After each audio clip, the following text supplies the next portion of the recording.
Picture this: two men, separated by 130 years. One, a Corsican artilleryman who became emperor. The other, a failed Austrian painter who became Führer. Seemingly, what could they possibly have in common? Now pay attention. Both conquered almost all of Europe. Both considered themselves geniuses. Both stood one step away from total victory. And both made the exact same fatal mistake. They turned east. 130 years apart. Two different centuries. Different technologies, different ideologies, different armies. But the script, absolutely identical. Coincidence? I don't think so. 1805. Napoleon Bonaparte, 37 years old, Emperor of France. He just crushed the combined armies of Austria and Russia at Austerlitz, a battle that military historians call a masterpiece of tactics. Enemy forces 85,000. Napoleon had 73,000. Result, complete annihilation in one night. Europe is shocked. Prussia destroyed at Jena. Austria capitulated twice. Spain occupied. Italy, a puppet state. Even the Vatican humiliated. Napoleon arrested the Pope. Can you imagine the audacity? By 1811, Napoleon controlled territory from Portugal to the borders of the Russian Empire, all of continental Europe, under his boot.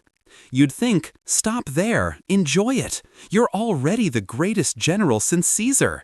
But no. June 24, 1812. Napoleon assembles 600,000 soldiers, the largest army in history at that point, and crosses the Niemen River. Target? Russia. Why? Official version: Russian Tsar Alexander I violated the continental blockade against Britain. But let's dig deeper. There's a theory that Napoleon was obsessed with repeating Alexander the Great's journey. Not just conquering Europe, but reaching India, becoming the new Alexander. Russia wasn't the goal. It was an obstacle on the path to the real prize. In personal letters, Napoleon wrote, "Through Moscow lies the path to Constantinople, and through Constantinople to India. Megalomania or a programmed mission?" September 1812. Napoleon enters burning Moscow. The Russians torched it. The city is empty. He waits for capitulation. None comes. He waits for negotiations. None come. Russia is silent. And then arrives General Winter. Out of 600,000 soldiers, fewer than 100,000 will return home. Napoleon didn't lose a battle. He lost to space itself. Fast forward to 1940. Adolf Hitler, 51 years old, Führer of Germany. In 9 months, he conquered Poland in 27 days, Denmark in 6 hours, Norway in a month, France in 6 weeks. France, that same country considered to have Europe's strongest army, that same one that resisted for 4 years in World War I, Hitler crushed it faster than a one-season Netflix series. By summer 1941, under his control, almost all of Europe, from the Atlantic to the USSR borders. The same situation as Napoleon. One enemy remained, Britain, and she was already on her knees. A little more, and she'd ask for peace. But Hitler makes a choice that will shock the world. June 22, 1941. Exactly 129 years after Napoleon's invasion, some believe the date was chosen deliberately. 3.8 million soldiers, 3,500 tanks, 4,000 aircraft cross the Soviet border. This is the largest invasion in human history. Why? Official version, ideology. Hitler wanted to destroy Bolshevism and seize living space in the East, but there are other versions. Some researchers claim that both dictators didn't act independently. The theory sounds wild, but listen, Hitler's financing. It's proven that in the 1920s-30s, the NSDAP received money from major industrialists, not only German but American, Ford, IBM, Standard Oil. Why? One scenario, set Germany against the USSR. Let two totalitarian regimes destroy each other while the Anglo-Saxon world divides Europe. And Napoleon, by the way, was also financed by British bankers in the early stages, until he became dangerous to them. Coincidence? Hitler was obsessed with mysticism. The Thule Society, Ahnenerbe, the search for the Holy Grail, expeditions to Tibet. There's a theory that high-ranking SS officers believed hidden in Russia was an ancient artifact, the Spear of Destiny, the Holy Grail, or something else that would give them absolute power. Therefore, the invasion wasn't just a military operation, it was an occult ritual.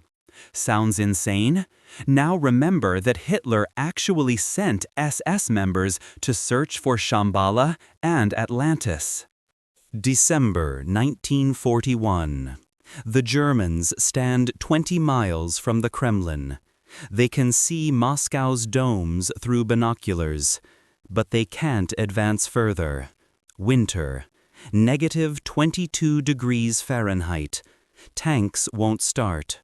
Soldiers in summer uniforms, yes, again unprepared for winter. By 1943, Stalingrad. Complete catastrophe. Same story, same winter, same ending.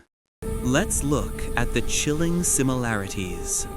Both born outside the country he ruled, came to power after revolution and chaos, and conquered Europe in a few years.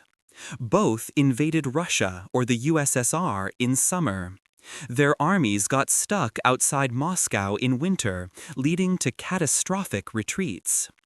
After defeat in Russia, their empires collapsed.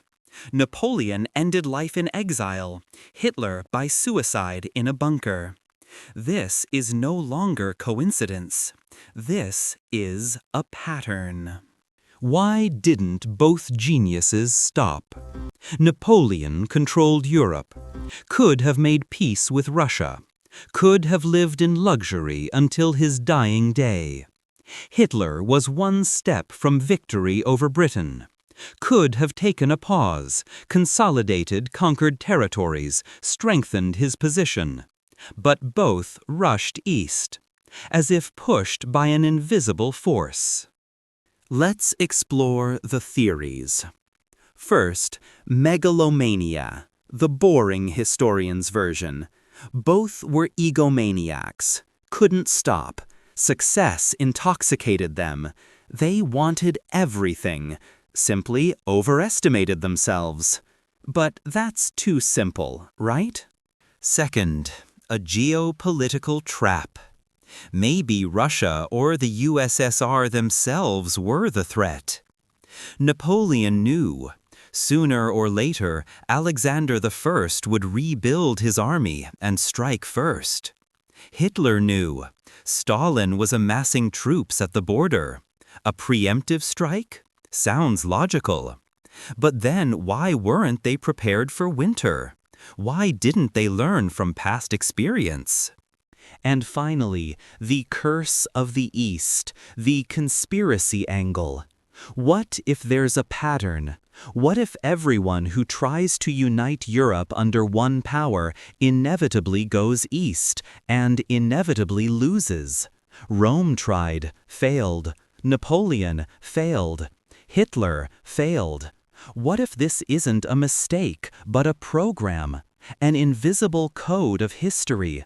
Some occultists speak of the protection of the East, an ancient force that prevents the West from swallowing it. Others speak of sacrificial figures, leaders who are deliberately set against Russia so they exhaust themselves and their countries.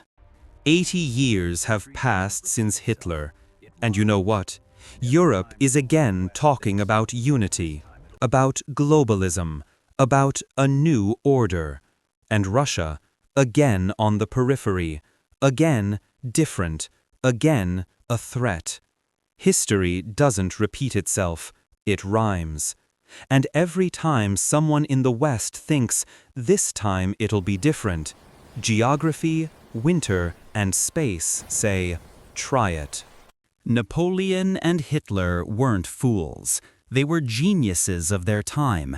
But both broke against the same wall. Maybe it's not about them. Maybe it's that some territories simply cannot be conquered, or that certain scenarios repeat again and again because behind them stands something greater than just one person's ambitions. I don't know the answer, but I know one thing. Those who don't study history are doomed to repeat it, and those who do study it start seeing patterns, and these patterns are terrifying.